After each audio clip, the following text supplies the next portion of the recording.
Hello,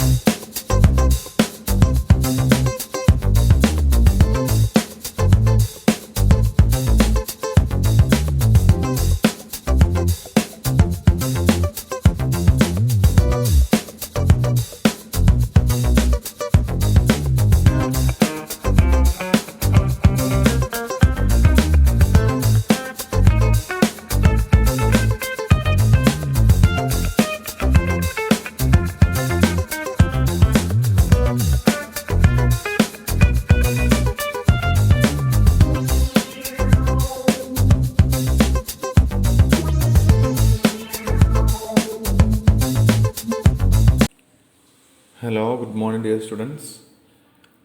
എല്ലാവർക്കും income ടാക്സിൻ്റെ അടുത്ത ക്ലാസ്സിലേക്ക് സ്വാഗതം. അപ്പോൾ നമ്മൾ ഇൻകം ഫ്രം ഹൗസ് പ്രോപ്പർട്ടി എന്ന ചാപ്റ്ററിൻ്റെ പാർട്ട് 5 ആണ് ഇന്ന് ക്ലാസ്സിൽ ഡിസ്കസ് ചെയ്യുന്നത്. അപ്പം ഇന്നത്തെ ക്ലാസ്സിലേക്ക് പോകുന്നതിന് മുമ്പേ മുൻപത്തെ ക്ലാസ്സുകൾ മിസ്സായിട്ടുള്ളവർക്കായി അതിൻ്റെ എല്ലാ ലിങ്ക് താഴെയുള്ള ഡിസ്ക്രിപ്ഷനിൽ ചേർത്തിട്ടുണ്ട്. അപ്പോൾ അത് പോയിട്ട് കാണണം. ഓക്കെ, അപ്പോൾ നമുക്ക് ഇന്നത്തെ ക്ലാസ്സിലേക്ക് പോവാം. ഇത് നമ്മൾ ഡിസ്കസ് ചെയ്യുന്ന പ്രധാനപ്പെട്ട ടോപ്പിക്കുകൾ ഇൻകം ഫ്രം ലെറ്റ് ഔട്ട് പ്രോപ്പർട്ടിയിൽ നിന്നും നമുക്ക് അനുവദിച്ച് കിട്ടുന്ന ഡിഡക്ഷൻസ് ഉണ്ട്. അതാണ് ഒന്ന്. ഓക്കെ, അതുമായി ബന്ധപ്പെട്ട പ്രോബ്ലംസുമാണ് പിന്നെ നമുക്ക് മനസ്സിലാക്കാനുള്ളത്. അപ്പോൾ ഇതിൻ്റെ കാര്യങ്ങൾ എങ്ങനെയാണെന്ന് നോക്കാം. അപ്പോൾ ടോപ്പിക് ഇതാണ്: deductions from income from let out property. Let out പ്രോപ്പർട്ടിയിൽ നിന്ന് ഉള്ള ഇൻകം, അതിൽ നമുക്ക് അനുവദിക്കപ്പെട്ടിട്ടുള്ള ഡിഡക്ഷൻസ് ഏതെല്ലാം. സെക്ഷൻ 24 ആണ് നമുക്കിന്ന് ഡിസ്കസ് ചെയ്യാനുള്ളത്. ഇവിടെ ഈ ഡയഗ്രത്തിൽ നിന്ന് കാണാം ഡിഡക്ഷൻസ് അണ്ടർ സെക്ഷൻ 24. രണ്ട് ഡിഡക്ഷനാണുള്ളത് പ്രധാനമായിട്ടും. Income from let out property, അതിൽ നമുക്ക് രണ്ട് ഡിഡക്ഷനാണ് അനുവദിക്കപ്പെട്ടിട്ടുള്ളത്. ഒന്ന് സ്റ്റാൻഡേർഡ് ഡിഡക്ഷൻ സെക്ഷൻ 24A-യും രണ്ടാമത്തത് ഇൻട്രസ്റ്റ് ഓൺ ലോൺ സെക്ഷൻ 24B-യും. അപ്പോൾ A, B സെക്ഷൻസ് ഓർത്തെടുക്കാൻ എളുപ്പമാണ്. Section A and section B. ഇനി ഇതിൽ എന്താണ് standard deduction? What is standard deduction? Standard deduction is a fixed deduction and allowable irrespective of actual expenses incurred. Actual expense incur ചെയ്ത് എത്ര എന്നത് കണക്കിലെടുക്കാതെ അനുവദിക്കപ്പെടുന്ന ഒരു ഫിക്സഡ് ഡിഡക്ഷനാണ് ഈ സ്റ്റാൻഡേർഡ് ഡിഡക്ഷൻ എന്ന് പറയുന്നത്. ഇത് 30% ആണ്. 30% ഓഫ് നെറ്റ് ആനുവൽ വാല്യൂ. ഈ പ്രോപ്പർട്ടിയുടെ നെറ്റ് ആനുവൽ വാല്യൂ എത്രയാണോ അതിൻ്റെ 30% ആണ് എന്തായിട്ട് കിട്ടുന്നത്? സ്റ്റാൻഡേർഡ് ഡിഡക്ഷനായിട്ട് കിട്ടുന്നത്. ഓക്കെ, ഇത് നേരത്തെ മനസ്സിലാക്കിയ കാര്യം കൂടെയാണ്. രണ്ടാമതായിട്ട് വരുന്നത് ഇൻട്രസ്റ്റ് ഓൺ ക്യാപിറ്റൽ ബോറോവ്ഡ് ആണ്. അതായത് ഈ ഒരു ഹൗസ് പ്രോപ്പർട്ടി കൺസ്ട്രക്ട് ചെയ്യുന്നതിന് വേണ്ടിയിട്ടും മറ്റും നമ്മൾ ക്യാപിറ്റൽ ബോറോ ചെയ്തിട്ടുണ്ടായിരിക്കും. ഓക്കെ, വായ്പ എടുത്തിട്ടുണ്ടായിരിക്കും. അപ്പോൾ വായ്പ എടുക്കുമ്പോൾ സ്വാഭാവികമായിട്ടും അതിൻ്റെ പുറത്ത് ഇൻട്രസ്റ്റ് അടക്കുന്നു. ഈ ഇൻട്രസ്റ്റിനെ ഡിഡക്ഷനായിട്ട് ക്ലെയിം ചെയ്യാം എന്നാണ് ഈ പറയുന്നത്. ഓക്കെ, അതിന് താഴെ എഴുതിയ കാര്യം വായിച്ച് നോക്കാം.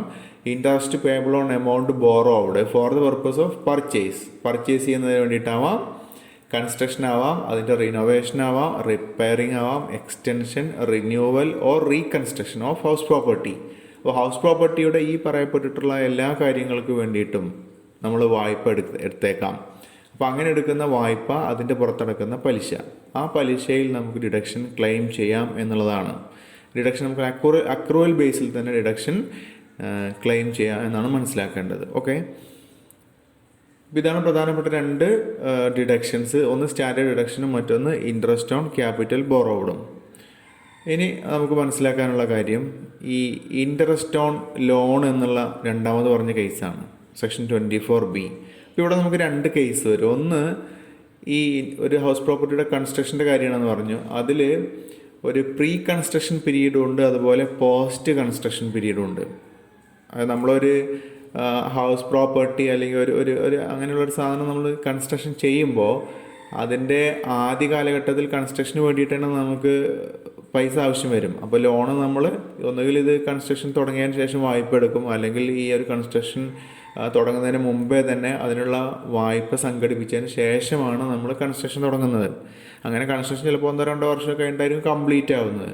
അപ്പോൾ ഈ കംപ്ലീറ്റ് ആവുന്നത് വരെ എന്നുള്ള ഒരു പീരീഡ് നമ്മൾ എടുത്തു കഴിഞ്ഞാൽ, അങ്ങനെ ഒരു പീരീഡും കംപ്ലീറ്റ് ചെയ്യുന്നതിന് മുമ്പേ ഉള്ളൊരു പീരീഡും, ഇതാണ് നമ്മൾ പ്രീ കൺസ്ട്രക്ഷൻ പീരീഡ് അതുപോലെ പോസ്റ്റ് കൺസ്ട്രക്ഷൻ പീരീഡ് എന്നുള്ളതോട് ഉദ്ദേശിക്കുന്നത്. പ്രീ കൺസ്ട്രക്ഷൻ പീരീഡ് എന്ന് പറഞ്ഞാൽ ഈ ഹൗസ് പ്രോപ്പർട്ടി അതിൻ്റെ ആ ഒരു കംപ്ലീറ്റ് ആവുന്നതിന് മുമ്പേ ഉള്ളൊരു കാലഘട്ടമാണ്.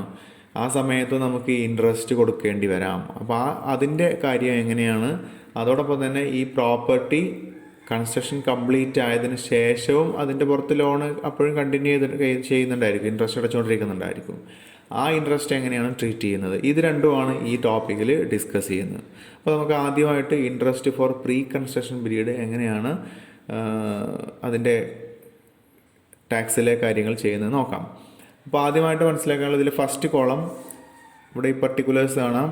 അപ്പോൾ പ്രീ കൺസ്ട്രക്ഷൻ പീരീഡിൽ എന്ന് സ്റ്റാർട്ട് ചെയ്യുന്നതാണ്. പ്രീ കൺസ്ട്രക്ഷൻ പീരീഡ് എന്നാൽ എന്ത് എന്നുള്ള ഉത്തരമാണിത്. പ്രീ കൺസ്ട്രക്ഷൻ പീരീഡ് എപ്പോൾ സ്റ്റാർട്ട് ചെയ്യുന്നു? From the day of commencement of construction. എന്നാണോ നമ്മൾ കൺസ്ട്രക്ഷൻ തുടങ്ങിയത് ആ ദിവസം മുതൽ സ്റ്റാർട്ട് ചെയ്യുന്നു. അല്ലെങ്കിൽ or the day of borrowing, നമ്മൾ ആ പണം അത് കൺസ്ട്രക്ട് ചെയ്യുന്നതിന് വേണ്ടിയിട്ടുള്ള വായ്പ എടുത്ത ഡേ. ചിലപ്പോൾ വായ്പ ആയിരിക്കും ആദ്യം എടുത്തിട്ടുണ്ടാവുക, അല്ലെങ്കിൽ കമൻസ്മെൻ്റ് ആയിരിക്കും ആദ്യം നടന്നിട്ടുണ്ടാവുക. ഇതിലേതാണോ രണ്ടാമത് നടന്നത്, വിച്ച് എവർ ഈസ് ലേറ്റർ എന്നാണ്. ആദ്യം സംഭവിച്ചതല്ല, ഇതിൽ രണ്ടാമത് സംഭവിച്ചത് ഏതാണോ അത് മുതലാണ് പ്രീ കൺസ്ട്രക്ഷൻ പീരീഡ് സ്റ്റാർട്ട് ചെയ്യുന്നത്. ഇത് എന്ന് എൻഡ് ചെയ്യുന്നു എന്നുള്ളതാണ് അടുത്ത് മനസ്സിലാക്കാനുള്ളത്. പ്രീ കൺസ്ട്രക്ഷൻ പീരീഡ് എൻഡ് ചെയ്യുന്നത് മാർച്ച് 31 ഏത് March 31 immediately prior to the year of completion of construction. ഈ കൺസ്ട്രക്ഷൻ കംപ്ലീറ്റ് ആവുന്ന തൊട്ട് മുമ്പത്തെ വർഷം, അതിലെ മാർച്ച് 31 ഇത് അവസാനിക്കുന്നത് എന്നർത്ഥം. ഓക്കെ, അപ്പോൾ പ്രീ കൺസ്ട്രക്ഷൻ പീരീഡ് എൻഡ് ചെയ്യുന്നത് ഏത് വർഷമാണോ ആ ഒരു കൺസ്ട്രക്ഷൻ കംപ്ലീറ്റ് ആവുന്നത് അതിൻ്റെ മുമ്പ് ഉള്ള വർഷത്തിലെ മാർച്ച് 31 അപ്പോൾ നമുക്കൊരു എക്സാമ്പിൾ ഉണ്ടാവുക കാണുമ്പോൾ കുറച്ചുകൂടെ ക്ലാരിറ്റി വരും. ഇനി ഇതിനെങ്ങനെ ടാക്സ് ട്രീറ്റ്മെൻറ്റ് എങ്ങനെ ചെയ്യുന്നു എന്നുള്ളതാണ്. ഈ പീരീഡിൽ വരുന്ന ഇൻട്രസ്റ്റിൻ്റെ ടാക്സ് ട്രീറ്റ്മെൻറ്റ് എങ്ങനെ. The interest incurred during aforesaid period shall be accumulated. ഇപ്പോൾ നമ്മളൊരു 3 വർഷം കൊണ്ടാണ് ഇപ്പോൾ അത് പൂർത്തീകരിച്ചതെന്ന് വിചാരിച്ചോ. ഈ കൺസ്ട്രക്ഷൻ പൂർത്തീകരിച്ചത്, അതായത് ഇതിൻ്റെ പ്രീ കൺസ്ട്രക്ഷൻ പീരീഡ് ഒരു 3 വർഷം ഉണ്ടെങ്കിൽ ഈ ഓരോ വർഷത്തിലും നമ്മൾ ഇൻട്രസ്റ്റ് കൊടുത്തിട്ടുണ്ടായിരിക്കും. അപ്പോൾ ഇങ്ങനെ കൊടുത്തിട്ടുള്ള ഇൻട്രസ്റ്റ് എല്ലാം കൂടെ നമ്മൾ അക്യുമുലേറ്റ് ചെയ്യുന്നു. ഇപ്പോൾ ഒരു 3 ലക്ഷം രൂപ മൊത്തത്തിൽ ഇൻട്രസ്റ്റ് ഈ 3 വർഷത്തെ കാലയളവിലേക്ക് കൊടുത്തുവെങ്കിൽ അതിന് മൊത്തം നമ്മൾ എടുക്കുന്നു. എന്നിട്ട് ഇതിനെ നമ്മൾ 5 ഈക്വൽ ഇൻസ്റ്റാൾമെൻ്റ് ആയിട്ട് ഡിവൈഡ് ചെയ്യുന്നു. ഓക്കെ, അത് കംപ്ലീറ്റ് ഈ കൺസ്ട്രക്ഷൻ കംപ്ലീറ്റ് ആയതിനു ശേഷം അതിനുശേഷം നമ്മൾ ഇതിൻ്റെ മുൻപേ കാലത്ത് വന്നിട്ടുള്ള ഈ ഇൻട്രസ്റ്റിനെ 5 ഈക്വൽ ഇൻസ്റ്റാൾമെൻ്റ് ആക്കി മാറ്റി. ഇപ്പോൾ 3 ലക്ഷം രൂപയാണെങ്കിൽ 60,000 രൂപ വെച്ചിട്ട് ഒരു ഇൻസ്റ്റാൾമെൻറ്റ് ആ രീതിയിൽ, അങ്ങനെ ഓരോ വർഷവും 60,000 രൂപ വെച്ചിട്ട് അതെന്ത് ചെയ്യാം, ക്ലെയിം ചെയ്യാം. കംപ്ലീറ്റ് ആയതിനു ശേഷം മുതൽക്ക് അതിനെ ക്ലെയിം ചെയ്യാവുന്നതാണ്. അപ്പോൾ മൊത്തം വന്ന ഇൻട്രസ്റ്റിനെ 5 ഈക്വൽ ഇൻസ്റ്റാൾമെൻ്റ് ആയിട്ട് നമുക്ക് ഡിവൈഡ് ചെയ്യുകയും ഓരോ ഇൻസ്റ്റാൾമെൻറ്റും തുടർന്ന് വരുന്ന വർഷങ്ങളിലായിട്ട് ക്ലെയിം ചെയ്യുകയും ചെയ്യാവുന്നതാണ്. ഓക്കെ, അപ്പോൾ ഇവിടെ ഈ പ്രീ കൺസ്ട്രക്ഷൻ പീരീഡിലെ ഇൻട്രസ്റ്റ് എത്രത്തോളം രൂപ എന്നുള്ളൊരു ചോദ്യം വന്നേക്കാം. അപ്പോൾ അത് മനസ്സിലാക്കേണ്ടത് അതിന് ലിമിറ്റ് ഇല്ല എന്നുള്ളതാണ്, നോ ലിമിറ്റാണ്. പക്ഷേ അതിലൊരു കാര്യം ശ്രദ്ധിക്കാനുള്ളത്, ഈ കൺസ്ട്രക്ഷൻ പീരീഡ് വെച്ചിട്ടല്ല നമ്മൾ അതിൻ്റെ ലിമിറ്റ് ഇത് പറയുന്നത്. ഈ ഏത് പ്രോപ്പർട്ടിയുടെ കൺസ്ട്രക്ഷന് വേണ്ടിയിട്ടാണ് ഇത് എടുത്തിട്ടുള്ളത് എന്നുള്ളതാണ്. അതായത് സെൽഫ് ഒക്കുപ്പൈഡ് പ്രോപ്പർട്ടി ഉണ്ട് നമുക്ക്, അതുപോലെ ലെറ്റ് ഔട്ട് പ്രോപ്പർട്ടി ഉണ്ടായിരിക്കാം. ഓക്കെ, അപ്പോൾ ലെറ്റ് ഔട്ട് പ്രോപ്പർട്ടിയുടെ കേസിലാണെങ്കിൽ അതിന് ലിമിറ്റ് ഇല്ല. എന്നാൽ സെൽഫ് ഒക്കുപ്പൈഡ് പ്രോപ്പർട്ടിയുടെ, അതായത് സ്വന്തം വീടിൻ്റെ നിർമ്മാണത്തിനാണ് ഈ ഒരു ഇൻട്രസ്റ്റ് വരുന്നത് എങ്കിൽ അവിടെ അതിന് ചില ലിമിറ്റേഷൻസ് ഒക്കെ വരുന്നുണ്ട്. ഓക്കെ, അത് നമുക്ക് അടുത്തതിൽ പറയാം, കുറച്ച് കഴിഞ്ഞിട്ട് അത് വരുന്നുണ്ട്. ഇപ്പോൾ ഇത്രയും മനസ്സിലാക്കി വെക്കുക, ഇവിടെ പ്രീ കൺസ്ട്രക്ഷൻ പീരീഡ് എന്ന് പറഞ്ഞാൽ ഇതാണ് എന്നുള്ളത്. അതിൽ വരുന്ന ഇൻട്രസ്റ്റിനെ 5 ഈക്വൽ ഇൻസ്റ്റാൾമെൻ്റ് ആയിട്ട് നമുക്ക് ക്ലെയിം ചെയ്യുകയും ചെയ്യാം. ഇനിയുള്ളത് ഇൻട്രസ്റ്റ് ഫോർ പോസ്റ്റ് കൺസ്ട്രക്ഷൻ പീരീഡാണ്. ഇവിടെ പോസ്റ്റ് കൺസ്ട്രക്ഷൻ പീരീഡിൽ സ്റ്റാർട്ട് ചെയ്യുന്നത് എന്നാണ്, first day of the previous year in which construction is completed. അപ്പോൾ കൺസ്ട്രക്ഷൻ കംപ്ലീറ്റ് ആയിട്ടുള്ള ആ പ്രീവിയസ് ഇയർ ഉണ്ടാവും, അതിലത്തെ ഫസ്റ്റ് ഡേ മുതലാണ് സ്റ്റാർട്ട് ചെയ്യുന്നത്. ഓക്കെ, ഫസ്റ്റ് ഡേ എന്ന് പറയുമ്പോൾ ഏത് വരും, ഒരു പ്രീവിയസ് ഇയർ സ്റ്റാർട്ട് ചെയ്യുന്നത് നമ്മൾ 1/4 ഏപ്രിൽ 1. അപ്പോൾ അതിലത്തെ ഏപ്രിൽ 1 വരും. പിന്നെ അത് എൻഡ് ചെയ്യുന്നത് when loan is fully paid. Loan എന്നാണോ കംപ്ലീറ്റ് അടച്ചു തീരുന്നത് അതുവരെ ആ സമയമാകുമ്പോഴാണ് പോസ്റ്റ് കൺസ്ട്രക്ഷൻ പീരീഡ് പൂർത്തിയാവുന്നത്. ഇനി ടാക്സ് ട്രീറ്റ്മെൻറ്റ് എന്താണ് ചെയ്യേണ്ടതെന്നാണ്. The interest expenses for the year on accrual basis shall be allowed as deduction in the respective year. അതിപ്പോൾ ഓരോ വർഷത്തിലും നമുക്ക് ഇൻട്രസ്റ്റ് കൊടുക്കേണ്ടി വരുമല്ലോ. അപ്പോൾ ഈ വർഷം ഇൻട്രസ്റ്റ് ഉണ്ടാവും, അടുത്ത വർഷം ഇൻട്രസ്റ്റ് ഉണ്ടാവും. അങ്ങനെ വരുന്ന ഇൻട്രസ്റ്റിനെ അക്രൂവൽ ബേസിൽ തന്നെ, അത് നമ്മളവിടെ കൊടുത്തോ ഇല്ല എന്നുള്ളത് പ്രശ്നമില്ല. അത് അക്രൂ ആയാൽ തന്നെ, അക്രൂഡ് ആണെങ്കിൽ തന്നെ ആ സംഭവം അക്രൂവൽ എന്ന് വെച്ചാൽ ഉദ്ദേശിക്കുന്നത് നമ്മളത് കൊടുക്കണം നിർബന്ധമില്ല, ആ ഒരു വർഷത്തേക്കുള്ള കണക്കിൽ അത് വരുമല്ലോ. അത് അങ്ങനെ വന്നാൽ തന്നെ അത് കണക്കാക്കിക്കൊണ്ട് നമുക്കതിനെ ഡിഡക്ഷൻ ക്ലെയിം ചെയ്യാം എന്നാണ് മനസ്സിലാക്കേണ്ടത്. അപ്പോൾ ഇതാണ് പോസ്റ്റ് പ്രീ കൺസ്ട്രക്ഷൻ പീരീഡിലെ ഇൻട്രസ്റ്റ് സംബന്ധമായിട്ടുള്ള കാര്യങ്ങൾ. ഇനി നമുക്കതിൻ്റെ ഒരു എക്സാമ്പിൾ നോക്കാം. ഈ പ്രീ കൺസ്ട്രക്ഷൻ പീരീഡുമായി ബന്ധപ്പെട്ടാണ്. അപ്പോൾ എക്സ് എന്ന് പറയുന്ന ആൾ ഒരു ലോൺ 1498 എടുത്തു എന്ന് വിചാരിച്ചോ. ഫോർ കൺസ്ട്രക്ഷൻ ഓഫ് ഹൗസ് പ്രോപ്പർട്ടിയാണ്. അങ്ങനെ ഇതിൻ്റെ കൺസ്ട്രക്ഷൻ സ്റ്റാർട്ട് ചെയ്യുന്നത് 1/6/2000 ലോൺ എടുത്തത് 1498 കൺസ്ട്രക്ഷൻ സ്റ്റാർട്ട് ചെയ്യുന്നത് 1/6/2000 അത് കംപ്ലീറ്റ് ചെയ്യുന്നത് 17/8/2011 അപ്പോൾ എപ്പോഴായിരിക്കും ഇതിൻ്റെ സ്റ്റാർട്ടിങ് ആൻഡ് എൻഡിങ് എന്നുള്ളതാണ്. ഈ പ്രീ കൺസ്ട്രക്ഷൻ പീരീഡ് എന്ന് സ്റ്റാർട്ട് ചെയ്യുന്നു എന്ന് എൻഡ് ചെയ്യുന്നു. അപ്പോൾ നമ്മൾ റൂൾ എന്താ പറഞ്ഞത്, ആദ്യം ഈ ലോണ് എടുത്ത സമയം നോക്കുന്നു, രണ്ടാമത് കൺസ്ട്രക്ഷൻ സ്റ്റാർട്ട് ചെയ്ത സമയം നോക്കുന്നു. അപ്പോൾ എടുത്തതും സ്റ്റാർട്ട് ചെയ്തതും തമ്മിൽ വ്യത്യാസമുണ്ട്. അപ്പോൾ ഏതാണോ രണ്ടാമത് നടന്നതെങ്കിൽ അത് എന്നാണ് പറഞ്ഞത്. ആദ്യം നടന്നാലേ രണ്ടാമത് നടന്നാണ് കൺസ്ട്രക്ഷൻ. അപ്പോൾ അവിടെ സ്റ്റാർട്ട് ചെയ്യുന്ന ഡേറ്റ് 1/6/2000. ഓക്കെ, കംപ്ലീറ്റ് ചെയ്തത് 17/8/2001 17/8/2001 കംപ്ലീറ്റ് ചെയ്തത്. അപ്പോൾ ഇതിൻ്റെ മുമ്പേ ഉള്ള ഇയർ എന്ന് പറഞ്ഞു കഴിഞ്ഞാൽ നമ്മൾ എൻഡ് ചെയ്യുന്നതാണ് പറഞ്ഞത്. ഇതിൻ്റെ മുമ്പേ ഉള്ള ഇയർ എൻഡ് ചെയ്യുന്നത്. അപ്പോൾ ഇതിപ്പോൾ 17/8/2001 2011 എന്ന് പറഞ്ഞാൽ 2011-12 അവിടെ പ്രീവിയസ് ഇയർ വരുന്നത്. അപ്പോൾ അതിൻ്റെ മുമ്പേ ഉള്ള പീരീഡ് എന്ന് പറഞ്ഞു കഴിഞ്ഞാൽ വരിക എൻഡ് ചെയ്യുന്നത് എന്നായിരിക്കും 31/3/2011 അവസാനിക്കുന്നു അല്ലേ. അതിന് മുമ്പത്തെ പീരീഡ് അവസാനിക്കുന്നത്, ഈ ഫിനാൻഷ്യൽ ഇയർ അവസാനിക്കുന്നത് 31/3/2011 ഇത് കംപ്ലീറ്റ് ചെയ്ത് 8/2011 അപ്പോൾ നമ്മൾ അതിന് മുമ്പത്തെ വർഷം അവസാനിക്കുന്ന എടുക്കുന്നു. അപ്പോൾ അത് 31/3/2011 വരും. അപ്പോൾ 1/6/2000 മുതൽ 31/3/2011 വരെയാണ് ഇതിൻ്റെ പ്രീ കൺസ്ട്രക്ഷൻ പീരീഡായിട്ട് കൺസിഡർ ചെയ്യുന്നത്. ഇനി പോസ്റ്റ് കൺസ്ട്രക്ഷൻ പീരീഡ് എന്ന് പറഞ്ഞപ്പോൾ ഇതേ എക്സാമ്പിളിൽ തന്നെ പോസ്റ്റ് കൺസ്ട്രക്ഷൻ പീരീഡ് സ്റ്റാർട്ട് ചെയ്യുന്നത് എന്നായിരിക്കും 1/4/2011 മുതൽ അല്ലേ. ഇപ്പോൾ അതായത് കംപ്ലീറ്റ് ആയ വർഷം ഉണ്ടല്ലോ, കംപ്ലീറ്റ് ആയ വർഷത്തിൻ്റെ അതിൻ്റെ മുമ്പത്തെ ആ വർഷം എന്നാണോ സ്റ്റാർട്ട് ചെയ്യുന്നത്, കംപ്ലീറ്റ് ആയ വർഷം സ്റ്റാർട്ട് ചെയ്യുന്നത് എന്നാണോ അന്ന്, അങ്ങനെ പറഞ്ഞു. കംപ്ലീറ്റ് ചെയ്ത വർഷം സ്റ്റാർട്ട് ചെയ്യുന്നത് എന്നാണോ അന്ന് മുതൽ എന്നുള്ളതാണ്. അപ്പോൾ ഇവിടെ കംപ്ലീറ്റ് ആയിട്ടുള്ള വർഷം എന്ന് പറയുമ്പോൾ അത് 2011-12 അതിലാണ് വരിക. 8 ആയതുകൊണ്ട്, 8-ാം മാസം ആയതുകൊണ്ട് അപ്പോൾ അത് സ്റ്റാർട്ട് ചെയ്തിട്ടുണ്ടാവുക 1/4/2011.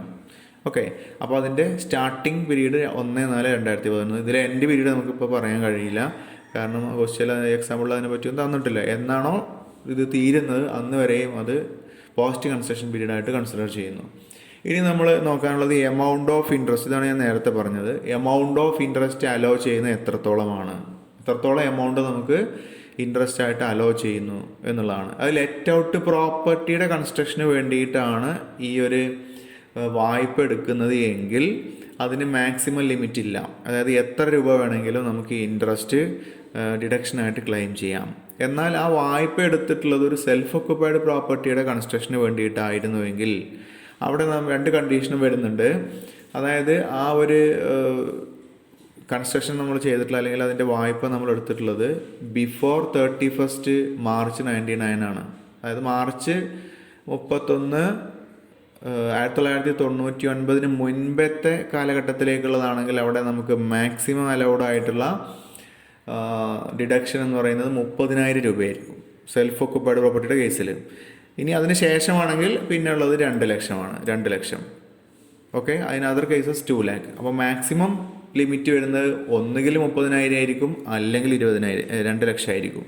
അപ്പോൾ നമ്മൾ എന്നാണോ ഇതിൻ്റെ ഇതിൻ്റെ ക്യാപിറ്റൽ ബോറോ ചെയ്തിട്ടുള്ളത് എന്നുള്ളത് നോക്കണം. അപ്പോൾ ലെറ്റ് ഔട്ട് പ്രോപ്പർട്ടിയുടെ കേസിലാണെങ്കിൽ അവിടെ എത്ര എമൗണ്ട് വന്നാലും നമുക്ക് ഡിഡക്ഷനായിട്ട് കൊടുക്കാം, പ്രശ്നമല്ല. എന്നാൽ സെൽഫ് ഒക്കുപ്പൈഡ് പ്രോപ്പർട്ടിയുടെ കേസാണ് ക്വസ്റ്റ്യനിൽ വരുന്നത് എങ്കിൽ നമ്മൾ ഈ 2 കാര്യങ്ങൾ ശ്രദ്ധിക്കണം. ഓക്കെ,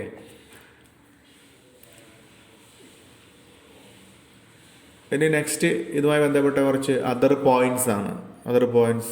ഒന്ന് വരുന്നത് interest on borrowed capital is allowed on accrual basis even if the books of accounts are kept on cash basis.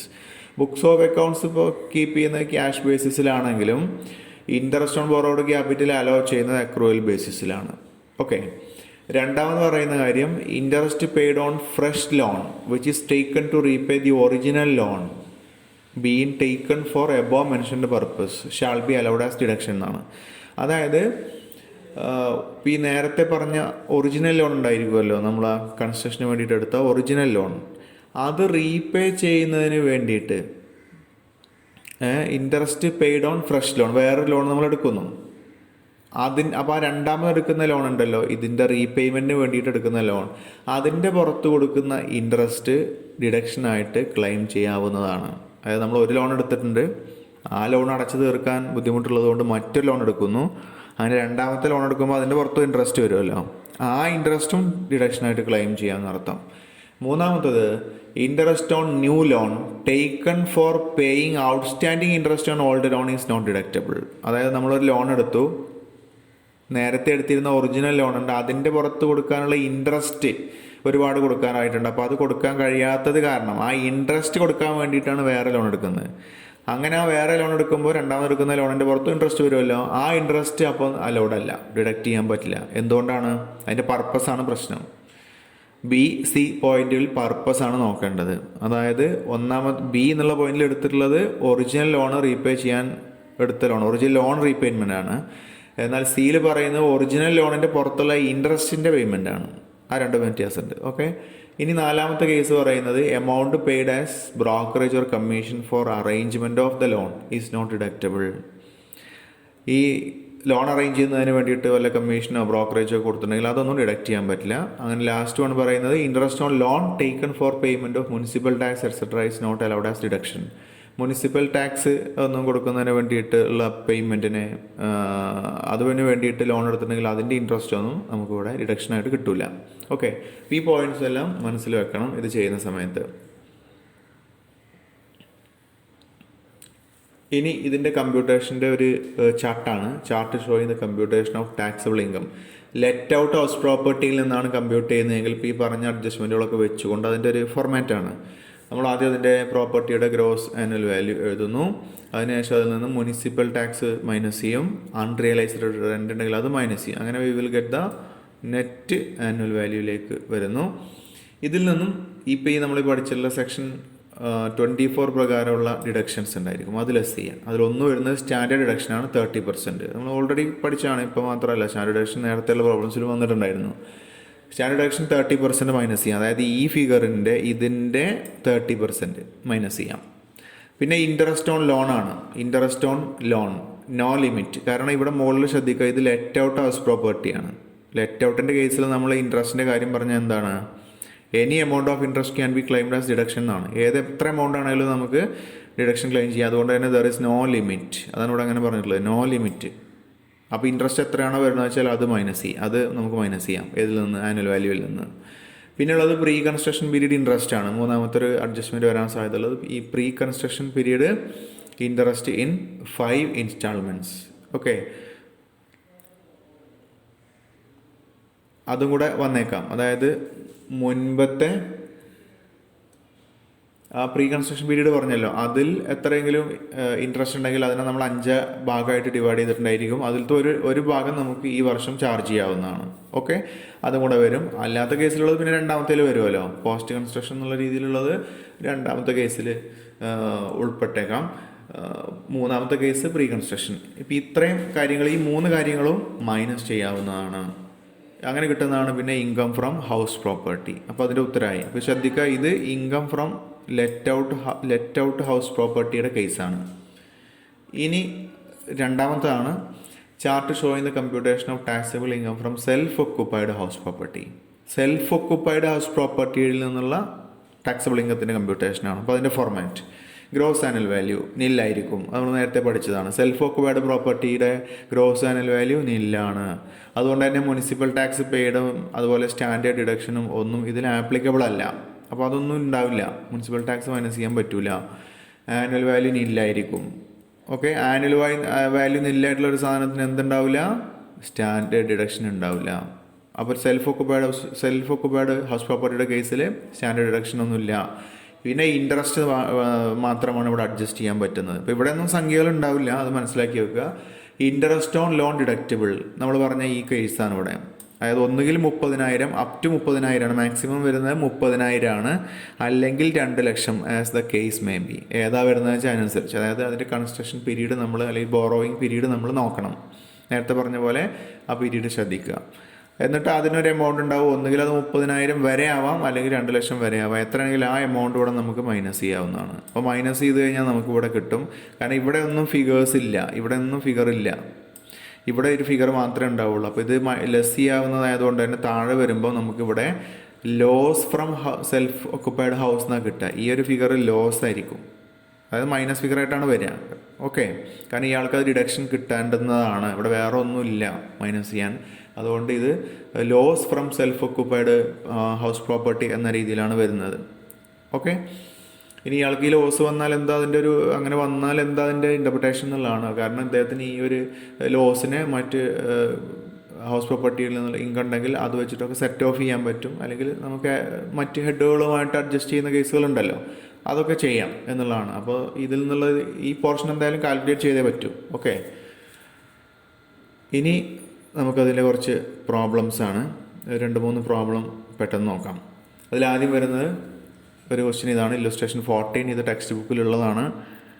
A residential house property is owned by Shri Dayal, construction of which is completed on 1st March 2015. ഇവിടെ 1st March എന്നാണ് പറഞ്ഞിട്ടുള്ളത്. അത് question വായിക്കുമ്പോൾ ആൻസറും കൂടെയൊക്കെ നോക്കുമ്പോൾ നമുക്ക് 31st March ആണ് എന്നുള്ളതാണ് തോന്നുന്നത് കണ്ടിട്ട്. എന്തായാലും അങ്ങനെ ഇരിക്കട്ടെ. The particulars of house are given below. ഇതിൻ്റെ മുനിസിപ്പൽ റെൻ്റൽ വാല്യൂ 40,000 ഉണ്ട്. അതുപോലെ the building has been let out on A monthly rent of 6,000. 6,000 രൂപ മന്ത്ലി റെൻറ്റിനാണ് ഈ ബിൽഡിംഗ് ലെറ്റ് ഔട്ട് ചെയ്തിട്ടുള്ളത്. അപ്പോൾ ഇത് ലെറ്റ് ഔട്ട് പ്രോപ്പർട്ടിയുടെ കേസാണ് ഡിസ്കസ് ചെയ്യുന്ന അർത്ഥം. അതോടൊപ്പം തന്നെ ഇതിൽ 6,500 രൂപ റെൻ്റ് ഓഫ് ഫർണിച്ചറാണ്. റെൻ്റ് ഓഫ് ഫർണിച്ചർ നമ്മൾ നേരത്തെ പഠിച്ചതാണ്. അതായത് മന്ത്ലി റെൻറ്റിൽ എന്തും കൂടെ വരുന്നു, ആ ബിൽഡിംഗ് ഓണർ കൊടുക്കുന്ന ആസ്തികളുടെയോ അല്ലെങ്കിൽ സേവനങ്ങളുടെയോ ഒക്കെ റെൻറ്റും കൂടെ വരുന്നു. അപ്പോൾ ഇവിടെ നമുക്ക് സെഗ്രിഗേറ്റ് ചെയ്യാൻ പറ്റുന്നുണ്ട് അല്ലേ. 6,000-ൽ നിന്ന് 500 രൂപ മൈനസ് ചെയ്താൽ ബാക്കി 5,500 മാത്രമാണ് റെൻറ്റിൻ്റെ പോർഷൻ ഉണ്ടാവുള്ളൂ. അപ്പോൾ ആ 5,500 നമ്മൾ എടുക്കാൻ പാടുള്ളൂ. ഈ 500 രൂപ എന്ന് പറയുന്നത് എന്തായിട്ട് കൺസിഡർ ചെയ്യും? ഇൻകം ഫ്രം അതർ സോഴ്സിലാണ് ഉൾപ്പെടുത്തുന്നത്. അപ്പോൾ അത് ഇതിനകത്ത് ഉൾപ്പെടുത്തരുത്. ഓക്കെ, ഇനി ഇത് സെഗ്രിഗേറ്റ് ചെയ്യാൻ പറ്റാത്തതാണെങ്കിൽ പിന്നെ നമുക്ക് ഇവിടെ ഉൾപ്പെടുത്താവുന്നേ ഉള്ളൂ. ഇനി മൂന്നാമത്തെ പോയിന്റ്, മുനിസിപ്പൽ ടാക്സ് പെയ്ഡ് ചെയ്തിട്ടുള്ളത് 4,180 രൂപ കൊടുത്തു. ഗ്രൗണ്ട് റെൻറ്റ് ഡ്യൂ ആയിട്ടുണ്ട് ബട്ട് നോട്ട് പെയ്ഡ് ആണ് 200. കളക്ഷൻ ചാർജസ് ആക്ച്വലി പെയ്ഡ് ഉണ്ട്. അത് കളക്ഷൻ ചാർജ് കൊടുത്തിട്ടുള്ളത് 1,500 രൂപ കളക്ഷൻ ചാർജിൻ്റെ റെൻറ്റ് കളക്ട് ചെയ്യുന്ന ചാർജാണ്. Amount spend on repairs of the house, repair ചെയ്യുന്നതിന് വേണ്ടി 2,500 കൊടുത്തിട്ടുണ്ട്. ഇൻഷുറൻസ് ചാർജ് കൊടുത്തിട്ടുള്ള 150. പിന്നെ interest accrued up to 31st March 2015. അപ്പോൾ ഈ മണി ബോറോഡ് ഫോർ കൺസ്ട്രക്ഷൻ ₹6,000. അതായത് വീട് നിർമ്മിക്കുന്നതിന് വേണ്ടിയിട്ട് ലോൺ എടുത്തിരുന്നു. അതിൻ്റെ പുറത്തുള്ള ഇൻട്രസ്റ്റ് March 31st വരെ അക്രൂ ചെയ്തിട്ടുള്ളത്. അപ്പോൾ March 31st വരെ അക്രൂ ചെയ്തു. അപ്പോൾ ഇവിടെ ഈ ഒരു കൺസ്ട്രക്ഷൻ ഒരു പക്ഷേ March 31st അതുകൊണ്ട് ഞാൻ നേരത്തെ ഇങ്ങനെ സൂചിപ്പിച്ചത്. അപ്പോൾ എന്തായാലും March 31st ഇതിൻ്റെ അതുവരെയുള്ള മൊത്തം കണക്കാണ് 6,000 രൂപ വന്നിട്ടുണ്ട്. അപ്പോൾ ഇത് പ്രീ കൺസ്ട്രക്ഷൻ പീരീഡിലേക്കുള്ള ഇൻട്രസ്റ്റ് ആണ്. പ്രീ കൺസ്ട്രക്ഷൻ പീരീഡിലെ ഇൻട്രസ്റ്റ് ആണ് 6,000 എന്നുള്ളത്. ഓക്കെ, അടുത്ത ഇൻട്രസ്റ്റ് ഫോർ ഫൈനാൻഷ്യൽ ഇയർ 2019-20 ആണ്. 19-20 എന്ന് പറയുമ്പോൾ കഴിഞ്ഞ വർഷത്ത് വന്നിട്ടുള്ള ഇൻട്രസ്റ്റ് ആണ്. അതായത് ആ ലോൺ ഇപ്പോഴും കണ്ടിന്യൂ ചെയ്യുന്നു എന്നർത്ഥം. 1,500 രൂപ വന്നിട്ടുണ്ട്. പിന്നെ interest paid during the year on the mortgage loan of 1,50,000 taken for daughter's marriage. മോളുടെ കല്യാണത്തിന് വേണ്ടിയിട്ട് 1,50,000 രൂപ ബാങ്കിൽ നിന്ന് മോർട്ട്ഗേജ് ലോണൊക്കെ എടുത്തിട്ടുണ്ട്. അതിൻ്റെ പുറത്ത് ഹൗസ് പ്രോപ്പർട്ടി ചാർജ് ചെയ്തുകൊണ്ടാണ് എടുത്തിട്ടുള്ളത്. 18,000 രൂപ എന്ത് കൊടുത്തിട്ടുണ്ട്? ഇൻട്രസ്റ്റ് കൊടുത്തിട്ടുണ്ട് എന്നുള്ളതാണ്. അപ്പോൾ അവിടെ അപ്പം തന്നെ മനസ്സിലാക്കി വെക്കുക, ഇത് നമുക്ക് ബാധകമല്ല എന്നുള്ളത്. ഓക്കെ, എന്നാൽ പിന്നെ അതിന് സംശയിക്കണ്ടല്ലോ. കാരണം ഇവിടെ കല്യാണത്തിനൊക്കെ വേണ്ടി എടുത്തിട്ടുള്ള ലോണാണല്ലോ, അത് ഹൗസ് പ്രോപ്പർട്ടിയും തമ്മിൽ ബന്ധമൊന്നുമില്ല. അപ്പോൾ അതുകൊണ്ട് തന്നെ അത് ഇവിടെ കൺസിഡർ ചെയ്യാൻ പറ്റില്ല, ഡിഡക്ഷനൊന്നും കിട്ടില്ല എന്നർത്ഥം. ഇനി 11th one, the house was let out from 1st May 2018. ഈ 2018 1st May മുതൽ ഈ ഹൗസ് പ്രോപ്പർട്ടി ലെറ്റ് ഔട്ട് ചെയ്തിരുന്നു. And remained vacant from 1st February 2019 to 31st May 2019. അങ്ങനെ ഇത് വേക്കൻ്റായി കിടന്നത് 2019 February മുതൽ 2019 19 മെയ് 31 വരെ ഇത് വേക്കൻ്റ് ആണ്. അപ്പോൾ 2018 മെയ് 1 മുതൽ ഇത് ലെറ്റ് ഔട്ട് ചെയ്തിട്ടുണ്ട്. പക്ഷേ അത് കഴിഞ്ഞതിന് ശേഷം പിന്നീട് 2019 ആയപ്പോൾ ഫെബ്രുവരി ടു മെയ് അത് വേക്കൻ്റ് ആയിരുന്നു. Thereafter it was again let out. അതിനുശേഷം പിന്നെ വീണ്ടും അത് എന്ത് ചെയ്തു, ലെറ്റ് ഔട്ട് ചെയ്തു എന്നാണ് പറഞ്ഞത്. അപ്പോൾ ഇവിടെ നമ്മൾ ശ്രദ്ധിക്കേണ്ട കാര്യം, നമ്മുടെ പ്രീവിയസ് ഇയർ വരുന്ന ആ പീരീഡാണ് ഇപ്പോൾ നമ്മളിത് ചെയ്യുന്നത്. ഇവിടെ പ്രീവിയസ് ഇയർ വരുമ്പം നമുക്ക് 1/4/19 സ്റ്റാർട്ട് ചെയ്യാം അല്ലേ. 1/4/19 സ്റ്റാർട്ട് ചെയ്യുന്നു. 1/4/19 സ്റ്റാർട്ട് ചെയ്തിട്ട് 1/4/19 സ്റ്റാർട്ട് ചെയ്ത് എന്ന് അവസാനിക്കും 31/3/20 ഇത് അവസാനിക്കുന്നത്. 31/3/20 അവസാനിക്കുന്നു. 31/3 31/3/20 അവസാനിക്കും. അപ്പോൾ ഇതിനിടയിൽ ഈ ഹൗസ് വേക്കൻ്റ് ആയിട്ടുണ്ടോ എന്നുള്ളതാണ് നമ്മൾ നോക്കേണ്ടത് അല്ലേ. അതായത് 1 ഫെബ്രുവരി 2019 നമ്മൾ സ്റ്റാർട്ട് ചെയ്യുന്നത് 1/4/19 1/4/19. അപ്പോൾ 1 ഫെബ്രുവരി മുതൽ മെയ് 19 വരെ ഇത് വേക്കൻ്റ് ആണ്. അപ്പോൾ എങ്ങനെ വരും? നമ്മൾ സ്റ്റാർട്ട് ചെയ്തത് ഏപ്രിലാണല്ലോ സ്റ്റാർട്ട് ചെയ്യുക, പ്രീവിയസ് ഇയർ സ്റ്റാർട്ട് ചെയ്യുന്നത്. അപ്പോൾ ഏപ്രിൽ കംപ്ലീറ്റ് വേക്കൻ്റ് ആണ് അല്ലേ. ഫെബ്രുവരി, മാർച്ച്, ഏപ്രിൽ, മെയ് 4 മാസം വേക്കൻ്റ് ആണ് മൊത്തം. അതിൽ നമുക്ക് ആവശ്യമുള്ള പീരീഡ് വരുന്നത് ഏപ്രിൽ ആൻഡ് മെയ് ആണ്. അപ്പോൾ ഏപ്രിൽ മെയ് കംപ്ലീറ്റ് വേക്കൻ്റ് ആണ്. അപ്പോൾ അത് ഒക്കുപ്പൈഡ് ആയിട്ടുള്ള സമയം എന്ന് പറഞ്ഞു കഴിഞ്ഞാൽ 2 മാസമേ ഉള്ളൂ. അപ്പോൾ ഇത് പാർട്ടിലി ഒക്കുപ്പൈഡ് ആവുന്ന ഒരു കേസാണ് വരുന്നത്. അപ്പോൾ 10 മാസം ഇവിടെ വന്നിട്ടുള്ളൂ. അത് നമ്മൾ മനസ്സിലാക്കി വെക്കുക. ഓക്കെ, ഇനി നമുക്കിത് കമ്പ്യൂട്ട് ചെയ്തിട്ടുള്ള ഭാഗം എങ്ങനെയാണെന്ന് നോക്കാം. Computation of income from house property four the assessment year 2020-21. അപ്പോൾ ഇവിടെ അതിൻ്റെ ആനുവൽ വാല്യൂ എഴുതുന്നു. അത് ഞാൻ നേരത്തെ പറഞ്ഞു, ഇവിടെ 6,500 രൂപ മൈനസ് ചെയ്തിട്ടുണ്ട്. കണ്ടോ, 500 രൂപ മൈനസ് ചെയ്തത് അത് എവിടെ എന്താണ്, റെൻ്റ് ഓഫ് ഫർണിച്ചറാണ്. അപ്പോൾ അതുകൊണ്ട് അത് അതർ സോഴ്സിലാണ് വരുന്നത്. ഇപ്പോൾ ഇവിടെ ഇൻക്ലൂഡ് ചെയ്യരുത്. അപ്പോൾ 5,500 ഉണ്ടാവുള്ളൂ. 5,500 ഇൻറ്റു 10 വരെ 10 മാസമാണുള്ളത്. അപ്പോൾ എത്രയാണോ ഇവിടെ ഒന്നാമത് അതിൻ്റെ നോട്ടിൽ ആ സംഭവം കൊടുത്തിട്ടുണ്ട്. Let out for A part of year ആണ് ലെറ്റ് ഔട്ട് ചെയ്തിട്ടുള്ളതെങ്കിൽ അതിൻ്റെ ആനുവൽ വാല്യൂ എന്ന് പറയുമ്പോൾ എന്തായിരിക്കും, ആക്ച്വൽ റെൻറ്റ് റിസീവ്ഡ് ആയിരിക്കും അല്ലെങ്കിൽ റിസീവബിൾ ആയിരിക്കും for the part of the year എന്നാണ് പറഞ്ഞത്. അപ്പോൾ ഇവിടെ 10 മാസമാണ്. അപ്പോൾ 10 ഇൻറ്റു 5,500 55,000 രൂപ വന്നു. ഓക്കെ, അതിനെ ലെസ് മുനിസിപ്പൽ ടാക്സ് പേ ചെയ്തിട്ടുണ്ട്. അത് 4,180 രൂപ ക്വസ്റ്റ്യനിൽ തന്നിട്ടുണ്ട്. അങ്ങനെ നെറ്റ് ആനുവൽ വാല്യൂ വരുന്നു 50,820 വരും. ഇതിൽ നിന്ന് നമുക്ക് സ്റ്റാൻഡേർഡ് ഡിഡക്ഷൻ 30% മൈനസ് ചെയ്യാം. അതായത് 50,820 ഇതിൻ്റെ 30% മൈനസ് ചെയ്യുന്നു. അപ്പോൾ അത് അടിച്ചു കഴിഞ്ഞാൽ നമുക്ക് 15,246 രൂപ എന്ന് കിട്ടും. ഓക്കെ, പിന്നീട് നമുക്ക് അവിടെ വേറെ കുറച്ച് എക്സ്പെൻസുകൾ തന്നിട്ടുണ്ടായിരുന്നു. അതായത് ഗ്രൗണ്ട് റെൻറ്റ്, അതിൻ്റെ കളക്ഷൻ ചാർജ്, ഇങ്ങനെയുള്ള കാര്യങ്ങളൊക്കെ, റിപ്പയർ, ഇതൊന്നും ഡിഡക്റ്റ് ചെയ്യാൻ പറ്റില്ല എന്നുള്ളതാണ്. കാരണം ഇതിനെ എല്ലാം കൂടെ ചേർത്തിട്ടാണ് എന്ത് തരുന്നത്, സ്റ്റാൻഡേർഡ് ഡിഡക്ഷൻ 30% ആണ് അനുവദിക്കുന്നത്. അപ്പോൾ പിന്നീട് ഇതൊന്നും ക്ലെയിം ചെയ്യാൻ പറ്റില്ല. ഇത് വന്നാലും വന്നില്ലെങ്കിലും 30% സ്റ്റാൻഡേർഡ് ഡിഡക്ഷൻ അനുവദിക്കുന്നതാണ്. അപ്പോൾ അതുകൊണ്ട് ഇതൊന്നും പിന്നീട് എടുക്കാൻ പറ്റില്ല എന്നുള്ളതാണ്. ഓക്കെ, അപ്പോൾ അത്രയും പോർഷൻ നമ്മൾ എടുക്കുന്നില്ല. ഇതെല്ലാം തന്നെ ഇവിടെ കംപ്ലീറ്റ് ആയിട്ട് ഒഴിവാക്കുന്നു. ഇത്രയില്ല. ഇനിയുള്ളത് ഇൻട്രസ്റ്റിൻ്റെ കാര്യമാണ്. അത് 8ാമത്തെ 9ാമത്തെയും പോയിന്റ് ഇൻട്രസ്റ്റ് വരും. ഒന്ന് പ്രീ കൺസ്ട്രക്ഷൻ പീരീഡിലെ ഇൻട്രസ്റ്റും 9ാമത് വരുന്നത് നിലവിലുള്ള വർഷത്തിലെ ഇൻട്രസ്റ്റുമാണ്. Post construction പീരീഡിലെ ഇൻട്രസ്റ്റുമാണ്. അപ്പോൾ പ്രീ കൺസ്ട്രക്ഷൻ പീരീഡിലെ ഇൻട്രസ്റ്റിനെ നമ്മൾ 6,000 രൂപയെന്നാണ്ട് അതിനെ 5ആയിട്ട് ഡിവൈഡ് ചെയ്ത് കഴിഞ്ഞാൽ ഇവിടെ അതിൻ്റെ കാൽക്കുലേഷൻ കാണിച്ചിട്ടുണ്ട്. ഈ 6,000-നെ 5ആയി ഡിവൈഡ് ചെയ്യുമ്പോൾ നമുക്ക് 1,200 വരും. ഓക്കെ, ഒരു വർഷത്തെ. അപ്പോൾ ആ 1,200 നമുക്ക് ഇപ്രാവശ്യം പ്രീ കൺസ്ട്രക്ഷൻ പീരീഡിൻ്റെ ആ ഭാഗത്തേക്കുള്ളതായി കൺസിഡർ ചെയ്തുകൊണ്ട് ഡിഡക്ഷൻ ക്ലെയിം ചെയ്യാം. പ്ലസ് എന്തോടെ വരുന്നുണ്ട്, ഈ കഴിഞ്ഞ ഇയറിൽ പ്രീവിയസ് ഇയറിൽ 1,500 രൂപ വന്നു എന്ന് പറഞ്ഞല്ലോ. അപ്പോൾ അത് രണ്ടും കൂടെ ചേർക്കുന്നു. സെപ്പറേറ്റ് എഴുതണമെങ്കിൽ സെപ്പറേറ്റ് എഴുതാം. ഇവിടെ രണ്ടും കൂടെ ചേർത്ത് മൊത്തത്തിൽ 2,700 വരും. അതാണ് ഇവിടെ കൊടുത്തിട്ടുള്ള 2,700. Interest on money borrowed for construction 2,700. അപ്പോൾ ഇത് മൊത്തം മൈനസ് ചെയ്യാനുള്ളതാണ്. അപ്പോൾ ഇത് രണ്ടും കൂടെ കൂട്ടിയാൽ നമുക്ക് 17,946 വരും. അത് 50,000 അത് മൈനസ് ചെയ്യാം. അങ്ങനെ ഇൻകം ഫ്രം ഹൗസ് പ്രോപ്പർട്ടി വരുന്നത് 32,874. ഓക്കെ, ഈ പ്രോബ്ലം മനസ്സിലായി എന്ന് വിചാരിക്കുന്നു. ഇനി എക്സാമ്പിൾ 2 ആണ്. മറ്റൊരു എക്സാമ്പിൾ നോക്കാം. Compute income from house property from the follow information from let out bar self occupied. 2 കേസിലും ചെയ്യാനാണ് ചോദിച്ചിട്ടുള്ളത്. Of mister Rakesh four the assessment year 2020-21. Rent receive ചെയ്തിട്ടുള്ളത് 50,000 പെർ മന്ത് ആണ്. മുനിസിപ്പൽ ടാക്സ് പേ ചെയ്തിട്ടുള്ളത് 10,000. ഇൻട്രസ്റ്റ് ഓൺ ബോറോഡ് ക്യാപിറ്റൽ ഉള്ളത് 10 ലക്ഷം രൂപ. അപ്പോൾ ഇത് ഈ രണ്ട് കേസിൽ ഹെഡിങ് ഒക്കെ കൊടുത്ത് മനസ്സിലായിട്ടുണ്ടാകും വിചാരിക്കുന്നു.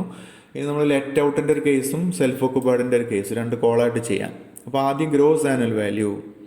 ഗ്രോസ് ആനുവൽ വാല്യൂ ഇപ്പോൾ ഇവിടെ ഇത് തന്നെയാണ്, എത്രയാണോ ആക്ച്വൽ റെൻറ്റ് റിസീവ് ചെയ്തത് അത് തന്നെയാണ് വരിക, വേറെ ഒന്നും ഇല്ലല്ലോ. അപ്പോൾ 50,000 ഇൻറ്റു 12 months.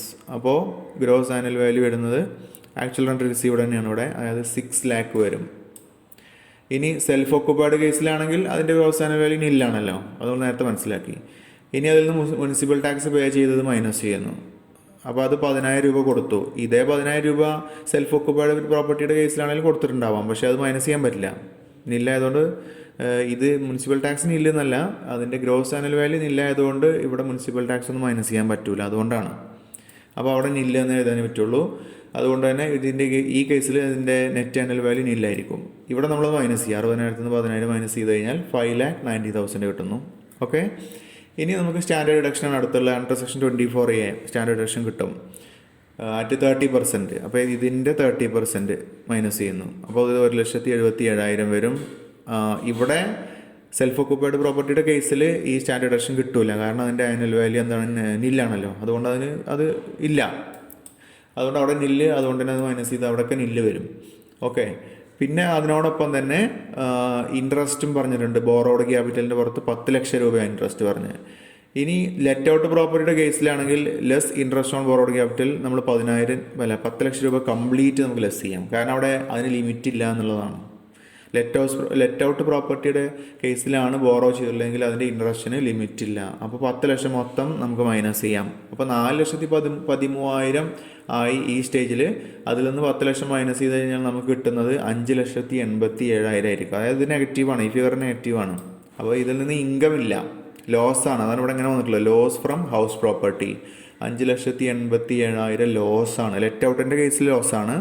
ഇനി സെൽഫ് ഓക്കുപൈഡിൻ്റെ കേസിൽ ഈ ഇൻട്രസ്റ്റ് എങ്ങനെയാണ് ചെയ്യാന്നുള്ളതാണ്. അപ്പോൾ നമ്മൾ നേരത്തെ മനസ്സിലാക്കി, ഒന്നുകിൽ 30,000 അല്ലെങ്കിൽ 2 ലക്ഷം, ഇതായിരിക്കും സെൽഫ് ഓക്കുപൈഡ് പ്രോപ്പർട്ടിയുടെ കേസിൽ വരിക. അപ്പോൾ ഇവിടെ അത് നമ്മളൊരു 99-ന് ശേഷമായിരിക്കും ഇത് ചെയ്തിട്ടുണ്ടാവുക, ലോൺ എടുത്തിട്ടുണ്ടാവുക എന്ന അനുമാനത്തിൽ നമ്മൾ മാക്സിമം അനുവദിക്കാവുന്ന തുക എന്ന് പറഞ്ഞു കഴിഞ്ഞാൽ 2 ലക്ഷം രൂപയാണ്. 10 ലക്ഷം കൊടുത്തിട്ടുണ്ടെങ്കിൽ പോലും 10 ലക്ഷം ക്ലെയിം ചെയ്യാൻ പറ്റില്ല, 2 ലക്ഷമേ പറ്റുള്ളൂ, കാരണം സെൽഫ് ഓക്കുപൈഡ് പ്രോപ്പർട്ടിയാണ്. അപ്പോൾ 2 ലക്ഷം മൈനസ് ചെയ്യുന്നു. അപ്പോൾ അങ്ങനെ വരുമ്പോൾ സെൽഫ് ഓക്കുപൈഡ് പ്രോപ്പർട്ടിയിൽ നിന്നുള്ള ലോസ് 2 ലക്ഷവും മറ്റേ കേസിലുള്ള ലോസ് 5,87,000 വരുന്നു. ഓക്കെ. ഇനി ഒരു എക്സാമ്പിളൂടെ, മൂന്നാമത്തെ ഒരു എക്സാമ്പിളൂടെ. ഇതൊക്കെ ടെക്സ്റ്റിലുള്ള ക്വസ്റ്റ്യൻ തന്നെയാണ്. Mister Nijin owns a residential property in Mumbai. അദ്ദേഹം ഒരു റെസിഡൻഷ്യൽ പ്രോപ്പർട്ടി മുംബൈയിൽ അദ്ദേഹത്തിനുണ്ട്. അതിൽ നിന്നും he earned 6 lakhs as rent from it in financial year 19-20. അതിൽ 6 ലക്ഷം രൂപ റെൻ്റ് ഇനത്തിൽ അദ്ദേഹം ഏൺ ചെയ്തിട്ടുണ്ട്. അതിൻ്റെ MRV മുനിസിപ്പൽ വാല്യൂ ഉണ്ട്, FRV ഉണ്ട്, ഫെയർ റെൻ്റൽ വാല്യൂ ഉണ്ട്, 4.5 ലക്ഷം. സ്റ്റാൻഡേർഡ് റെൻറ്റ് കൺട്രോൾ ആക്ടിന് ഇത് വിധേയമാണ്, 4,20,000 ഉണ്ട്. ഹൗവർ ഔട്ട് ഓഫ് 6 lakh, ഇപ്പോൾ ഈ 6 ലക്ഷം കിട്ടിയെന്ന് പറഞ്ഞാലോ, അതിൽ അൺറിയലൈസ്ഡ് റെൻ്റ് ഉണ്ട് 50,000. Further he has paid interest of 2,30,000 കൊടുത്തിട്ടുണ്ട് ഇൻ ദ കറണ്ട് ഇയർ. അപ്പോൾ 2,30,000 കറണ്ട് ഇയറിൽ ഇൻട്രസ്റ്റ് അടച്ചിട്ടുണ്ട്. അതോടൊപ്പം തന്നെ പ്രീ കൺസ്ട്രക്ഷൻ പീരീഡിൽ 10 ലക്ഷവും ഇൻട്രസ്റ്റ് അടച്ചിട്ടുണ്ട് on this property. And municipal tax of 30,000 അദ്ദേഹം കൊടുത്തിട്ടുണ്ട്. Okay. What is the income from house property of mister Nijin for the assessment year 2020-21? ഈ പീരീഡിലേക്കുള്ള ഇദ്ദേഹത്തിൻ്റെ ഹൗസ് പ്രോപ്പർട്ടി എന്നുള്ള ഇൻകം എത്ര ആയിരിക്കും? അപ്പോൾ ആദ്യം നമുക്ക് ഇവിടുന്ന് എന്ത് ചെയ്യണം, ഇതിൻ്റെ ഗ്രോസ് ആനുവൽ വാല്യൂ കാണണം, കാരണം ഇവിടെ എല്ലാ വാല്യൂസും തന്നിട്ടുണ്ട്. അപ്പോൾ അതിൽ നിന്ന് ഗ്രോസ് ആനുവൽ വാല്യൂ കാൽക്കുലേറ്റ് ചെയ്യണം. അത് ചെയ്യുന്ന രീതി നമ്മൾ നേരത്തെ പഠിച്ചതാണ്. ഈ മുനിസിപ്പൽ വാല്യൂ ആദ്യം നമ്മൾ അതിന് എക്സ്പെക്റ്റഡ് റെൻ്റൽ വാല്യൂ ആണ് കാൽക്കുലേറ്റ് ചെയ്യുക, അല്ലേ? അതും നമ്മൾ പിന്നെ ആക്ച്വൽ റെൻറ്റും നമ്മൾ കമ്പയർ ചെയ്തിട്ട് അതിലേതാണോ ഹയറെങ്കിൽ അത് എടുക്കുക. അപ്പോൾ എക്സ്പെക്റ്റഡ് റെൻ്റൽ വാല്യൂ കാണാൻ വേണ്ടിയിട്ട് ആദ്യം എന്ത് ചെയ്യണം, മുനിസിപ്പൽ വാല്യൂവും ഫെയർ റെൻ്റൽ വാല്യൂ നമ്മൾ കമ്പയർ ചെയ്യും, അതിലെ ഹയർ ഏതാണെന്ന് നോക്കും. ഇപ്പോൾ ഇവിടെ municipal value fair rental value എന്ന് പറഞ്ഞു കഴിഞ്ഞാൽ അതിൽ ഹയർ ഏതാ വരിക? Municipal value 4.80 fair rental value 4.50 അപ്പോൾ അതിലെ ഹയർ എന്ന് പറഞ്ഞാൽ 4.80. ഓക്കെ. ഇനി നമ്മൾ അതിനെ സ്റ്റാൻഡേർഡ് റെൻറ്റുമായിട്ട് കമ്പയർ ചെയ്യും. 4.80 4.20 ഇതിലേതാണോ ലോവർ അത് എടുക്കുക. അപ്പോൾ 4.20 ഇവിടെ ലോവർ. ഓക്കെ. അപ്പോൾ 4.20 നമ്മൾ എക്സ്പെക്റ്റഡ് റെൻ്റൽ വാല്യൂ ആയിട്ട് എടുക്കും. അതാണ് ഇവിടെ കിട്ടിയിട്ടുള്ളത് 4.20. ഓക്കെ, ഇനി നമ്മൾ റെൻ്റ് ആക്ച്വലി റിസീവ്ഡ് നോക്കുന്നു.